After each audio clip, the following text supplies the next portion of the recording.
Hello everyone, welcome back to our channel Let's Shine. We have already started structure of atom and today we will do Rutherford's model of atom and Bohr's model of atom.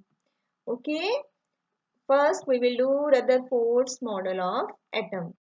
Rutherford ने हमें model of atom दिया था. Rutherford was known as father of nuclear physics. He has done great work in radioactivity and the discovery of nucleus. Okay, he had got the Nobel Prize in 1908 in chemistry.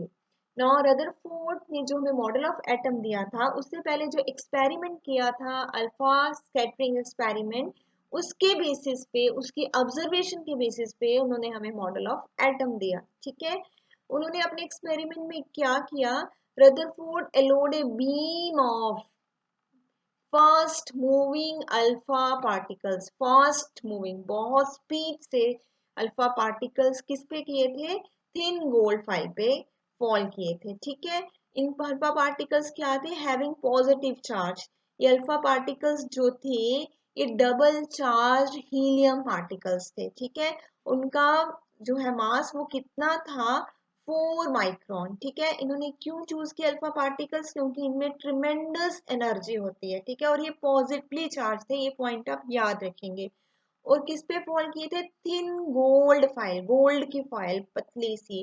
Gold file क्यों use की थी, क्योंकि इनको बहुत thin material चाहिए था, thin sheet चाहिए थी इसलिए. ठीक है, जो गोल्ड है वो हाईली डक्टाइल है, उनकी उसकी थिन शीट्स जो है बन सकती हैं. ठीक है, ये देखो ये सारे गोल्ड एटम्स हैं. ठीक है, तो क्या किया, इसके ऊपर फास्ट मूविंग अल्फा पार्टिकल्स का बीम फॉल किया. तो क्या हुआ, जब ऐसा किया तो ऑब्जर्वेशन क्या निकली कि कुछ बहुत से अल्फा पार्टिकल्स जो थे वो स्ट्रेट चले गए, कोई डिफ्लेक्शन नहीं हुई उनमें. ठीक है, देखो ये पास हो रहे हैं ना, most alpha particles are undeflected, कोई डिफ्लेक्शन नहीं हुई, ये पास स्ट्रेट. मतलब स्पेस क्या है, एम्प्टी है, उसमें से अल्फा पार्टिकल्स निकल गए. क्यों निकल गए, क्योंकि स्पेस एम्प्टी है, उसमें कोई चार्ज नहीं मिला उनको, तो वो सीधे चले गए. A few particles are slightly deflected, थोड़ी सी डिफ्लेक्शन हुई, और कुछ जो थे वो वापिस आए. Few alpha particles are slightly deflected, थोड़ी सी डिफ्लेक्शन होके वो निकल गए. ठीक है, कुछ थे बाउंस ऑफ न्यूक्लियस, वो जहां से बाउंस हुए उसका मतलब क्या है कि वहां पे पॉजिटिव चार्ज है कंसंट्रेशन की फॉर्म में एक जगह पे. ठीक है, वहां पे डिफ्लेक्शन हो गई. ओके, ये था एक्सपेरिमेंट. नेक्स्ट क्या किया, रदरफोर्ड ऑब्जर्व, उसने अपने एक्सपेरिमेंट में क्या ऑब्जर्व किया, most of the alpha particles pass straight through the gold file. जो है most of the alpha particles, it is alpha, ये क्या है, अल्फा पार्टिकल्स. जो अल्फा पार्टिकल्स गोल्ड फाइल पे फॉल किए थे वो जो थे मोस्ट ऑफ क्या हो गए, ये अल्फा है, wrongly return, it is alpha.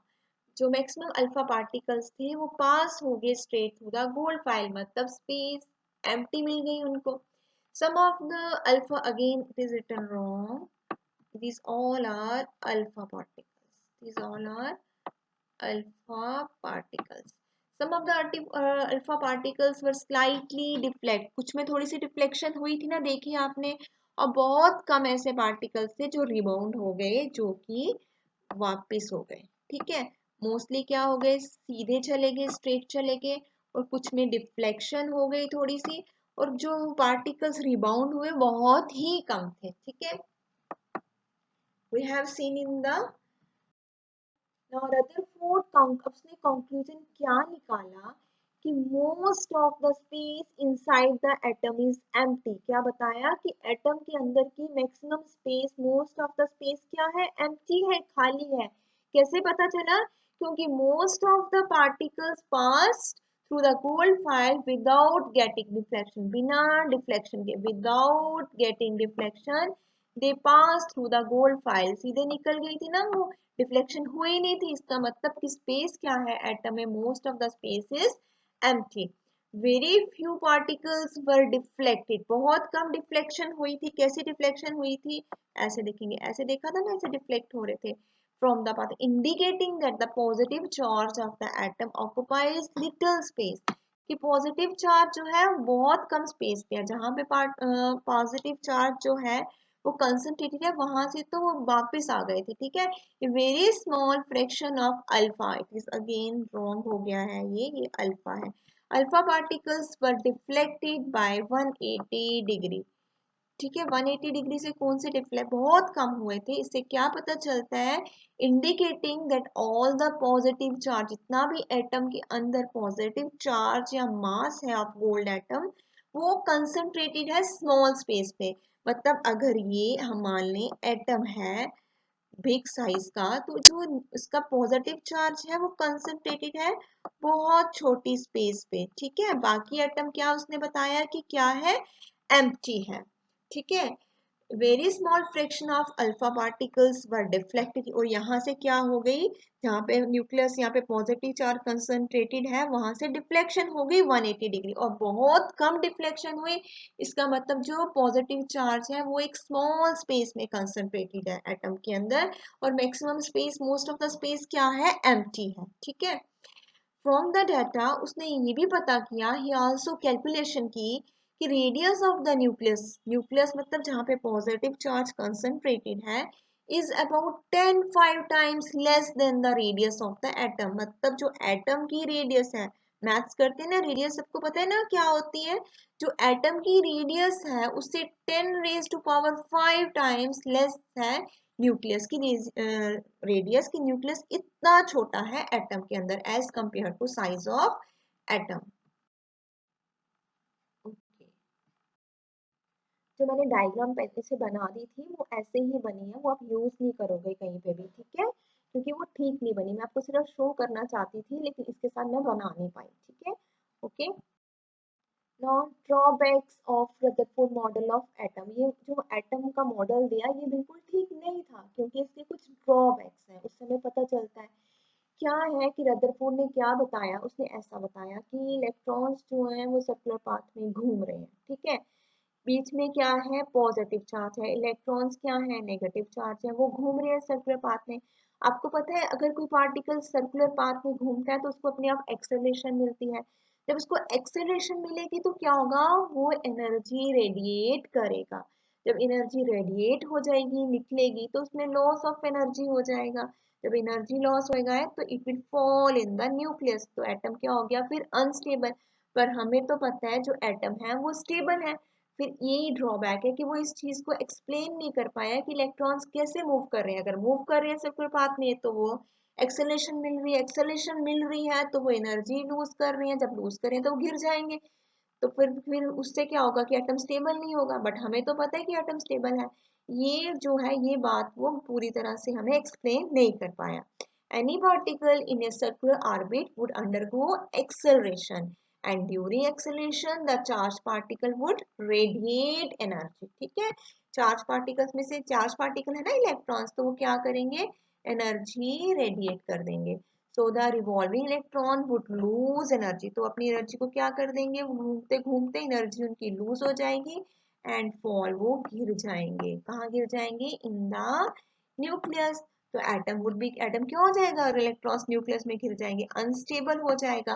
But हमें तो पता है एटम्स आर स्टेबल, तो ये पूरा एक्सप्लेन नहीं कर पाया इस बात को, यही इसका ड्रॉबैक है। उसके बाद इसको एक्सप्लेन करने के लिए वो मॉडल ऑफ एटम दिया, उसने उसने क्या एक्सप्लेन किया, वो जो है उनको भी नोबेल प्राइज मिला हुआ है, ठीक है।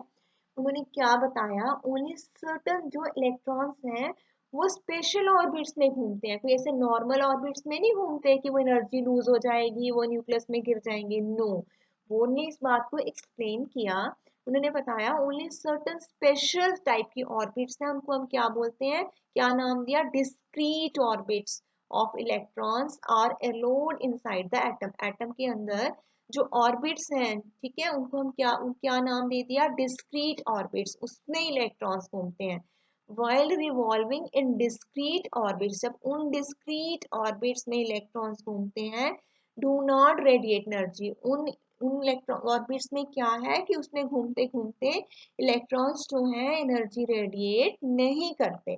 दीज ऑर्बिट, तो एटम क्या रहती है, स्टेबल रहते हैं, इलेक्ट्रॉन जो हैं वो एनर्जी रेडिएट नहीं करते। दीज ऑर्बिट्स और शेल्स आर कार्ड, उन ऑर्बिट्स को जिसमें इलेक्ट्रॉन्स घूमते हैं, उसने बताया ना कि एटम के अंदर स्पेशल टाइप ऑफ ऑर्बिट्स हैं जिसमें इलेक्ट्रॉन्स घूमते हैं, उन ऑर्बिट्स को उसने क्या नाम दिया, डिस्क्रीट ऑर्बिट्स। और जब इस डिस्क्रीट ऑर्बिट्स में वो घूमते हैं तो एनर्जी रेडिएट नहीं करते, और इन ऑर्बिट्स और शेल्स को उन्होंने क्या नाम दे दिया, एनर्जी लेवल्स। क्या नेम दिया, एनर्जी लेवल्स भी बोल दिया। और इन ऑर्बिट्स और शेल्स को कैसे रिप्रेजेंट किया, क्या नेम दिया, के एल एम। अलग अलग ऑर्बिट्स होंगी ना, उसमें अलग अलग इलेक्ट्रॉन्स अपनी अपनी ऑर्बिट में घूमेंगे, तो कौन कौन सी ऑर्बिट्स हो गई, के एल एम एन, या फिर 1 2 3 4। एक्चुअली इनके बीच में डॉट्स नहीं है, कॉमा है, क्योंकि लेटर्स को अलग अलग किया हुआ है। के ऑर्बिट एल, ये थोड़ी सी मिस्टेक है, ठीक है, के एल एम एन या फिर 1 2 3 4। मॉडल ऑफ एटम दिया उसने, उसने क्या एक्सप्लेन किया, बोर जो है उनको भी नोबेल प्राइज मिला हुआ है, ठीक है। उन्होंने क्या बताया, ओनली सर्टन जो इलेक्ट्रॉन्स हैं वो स्पेशल ऑर्बिट्स में घूमते हैं, कोई ऐसे नॉर्मल ऑर्बिट्स में नहीं घूमते कि वो एनर्जी लूज हो जाएगी, वो न्यूक्लियस में गिर जाएंगे, नो। बोर ने इस बात को एक्सप्लेन किया। उन्होंने बताया ओनली सर्टन स्पेशल टाइप की ऑर्बिट्स हैं, उनको हम क्या बोलते हैं, क्या नाम दिया, discrete orbits of electrons are allowed inside the atom. Atom के अंदर जो ऑर्बिट्स हैं, ठीक है, उनको हम क्या क्या नाम दे दिया, डिस्क्रीट ऑर्बिट्स, उसमें इलेक्ट्रॉन्स घूमते हैं। while revolving in discrete orbits, जब उन discrete orbits में इलेक्ट्रॉन्स घूमते हैं, do not radiate energy, उन उन इलेक्ट्रॉन ऑर्बिट्स में क्या है कि उसमें घूमते घूमते इलेक्ट्रॉन्स जो हैं एनर्जी रेडिएट नहीं करते। दीज ऑर्बिट, तो एटम क्या रहती है, स्टेबल रहते हैं, इलेक्ट्रॉन जो हैं वो एनर्जी रेडिएट नहीं करते। दीज ऑर्बिट्स और शेल्स आर कार्ड, उन ऑर्बिट्स को जिसमें इलेक्ट्रॉन्स घूमते हैं, उसने बताया ना कि एटम के अंदर स्पेशल टाइप ऑफ ऑर्बिट्स हैं जिसमें इलेक्ट्रॉन्स घूमते हैं, उन ऑर्बिट्स को उसने क्या नाम दिया, डिस्क्रीट ऑर्बिट्स। और जब इस डिस्क्रीट ऑर्बिट्स में वो घूमते हैं तो एनर्जी रेडिएट नहीं करते, और इन ऑर्बिट्स और शेल्स को उन्होंने क्या नाम दे दिया, एनर्जी लेवल्स। क्या नेम दिया, एनर्जी लेवल्स भी बोल दिया। और इन ऑर्बिट्स और शेल्स को कैसे रिप्रेजेंट किया, क्या नेम दिया, के एल एम। अलग अलग ऑर्बिट्स होंगी ना, उसमें अलग अलग इलेक्ट्रॉन्स अपनी अपनी ऑर्बिट में घूमेंगे, तो कौन कौन सी ऑर्बिट्स हो गई, के एल एम एन या फिर 1 2 3 4। एक्चुअली इनके बीच में डॉट्स नहीं है, कॉमा है, क्योंकि लेटर्स को अलग अलग किया हुआ है। के ऑर्बिट एल, ये थोड़ी सी मिस्टेक है, ठीक है, के एल एम एन या फिर 1 2 3 4।